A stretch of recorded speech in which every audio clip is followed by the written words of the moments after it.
Andrew, come on. Gotcha. What is it because just Draymond's minutes have been upped a little bit?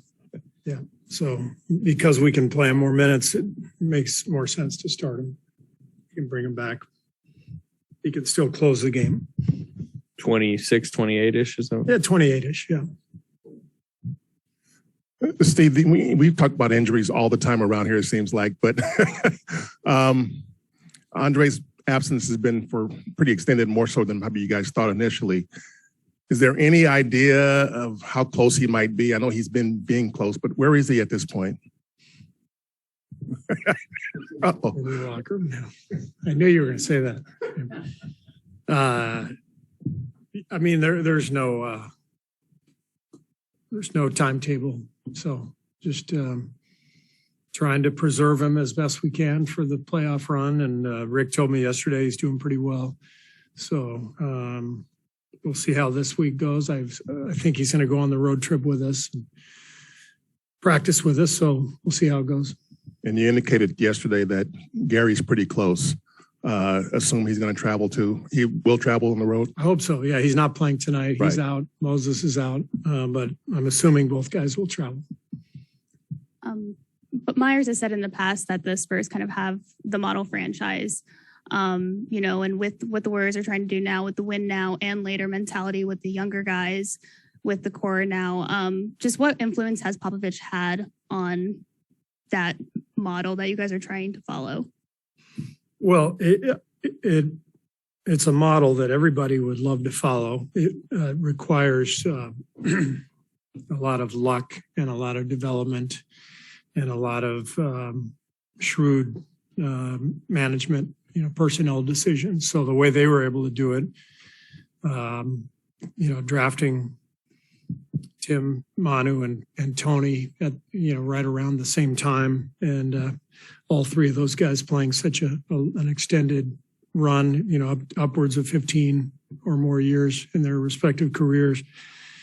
But they extended their run by trading for Kawhi, and then you combine that with the stability within the organization and the great player development with some of their other players, as well as their stars. And, that is the model, but a lot has to go right in that case. And so what you can do is try to put all the pieces in place and get really talented people, players, coaches, and try to make the best decisions you can and hope that you can extend, a run for 2 decades like they've been able to do. But even though it's the model, it's pretty hard to match what they've done.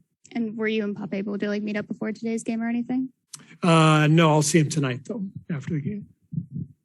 So much of what you do is built on Steph offensively. How much over the next couple of weeks are you going to try to, change and adapt to not having him, or how much do you kind of just want to keep your system in place? Because obviously the expectation is he'll come back. Yeah, we're not running new plays or anything, but we'll focus on some of the actions that we think are good for the guys that we have out there, and then we'll really emphasize our defense. And these last 12 games, that's the challenge. Can we be one of the best defensive teams in the league again? There's no reason why we can't, given that Draymond is back and is our key on that end.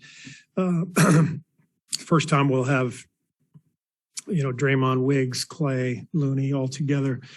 That's a pretty good defensive group there with a lot of size and versatility. So if we can defend at a high level, then we think that'll translate to good offense, and we'll tweak some things just to take advantage of the personnel that we have, but mostly out of things that we already do. Draymond, it will obviously take plenty of ball handling duties, but this should be an extended stretch for Jordan to kind of, operate. How much more trusting are you in that than you would have been beginning of last season? Beginning of last season, it's not even close. But I trust Jordan now more than I did a month ago, to be honest. I think the last few games have been his best in terms of his aggressiveness without dominating the ball.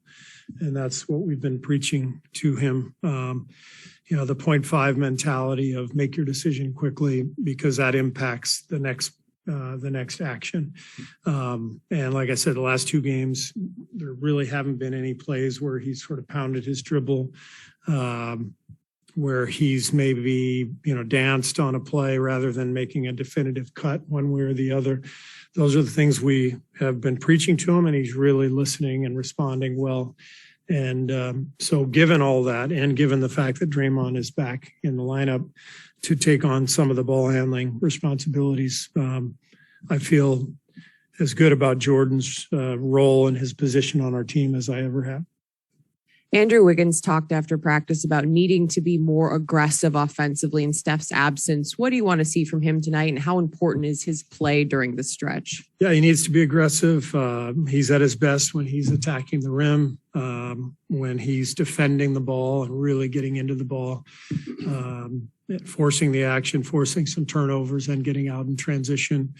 The perfect game for Andrew is, a couple fast break hoops, 6 free throws, knock down a few threes, an offensive rebound, put back, a combination of those things usually is a good indicator that he's super engaged, and that's what we're looking for. A few days after Pop passed Don Nelson, he said that several people, there are a lot of people that share in the record except for present company. Did you catch wind of that? I didn't catch wind of that, but I'm glad he said that. He may have been upset at me because I texted him right after the game and I said, do you know the significance of this win? This means we are now 3.5 games ahead of Utah for the 3rd seed. And I will not repeat what he texted back to me because it would not be appropriate for our younger audience. So we have a lot of fun poking each other, and so that continues.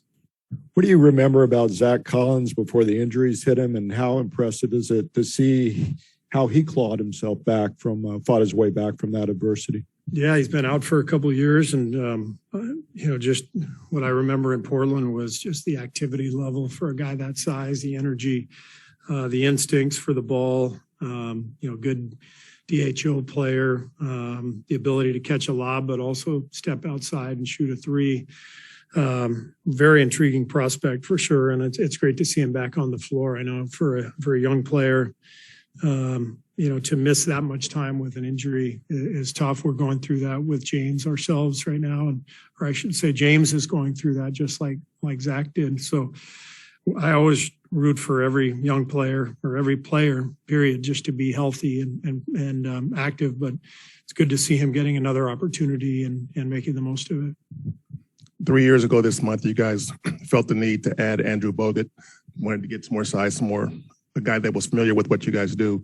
With James's situation being so uncertain, one, what does it mean for Jonathan as a small ball 5, and would you guys be exploring other options there for the middle? Yeah, I mean, I talk to Bob all the time. They're constantly looking, at options, who might be available, what might be available. That was a pretty unique situation with Bogues, he finishing his season in Australia. So knowing he was healthy and playing at a high level, not having to extract him from a team, he just finished the season there with Sydney and came over for our playoff run, and knowing our system, it was a seamless fit. But that was pretty unique. There's nothing on the horizon like that. But Bob and his group are constantly on the lookout for, possible additions. And how comfortable are you using JK as a small ball 5? Well, I'm comfortable in certain matchups, and you never know how things play out in the playoffs. I'm very comfortable playing Belly as a stretch 5. He does a lot of good things for us. So I think between Loon, Draymond, Belly, JK, even Otto, I think we're going to be fine. If we have injuries, that's a different story. But everybody could say that injuries are a killer in the playoffs, and you can't always have a backup plan for that.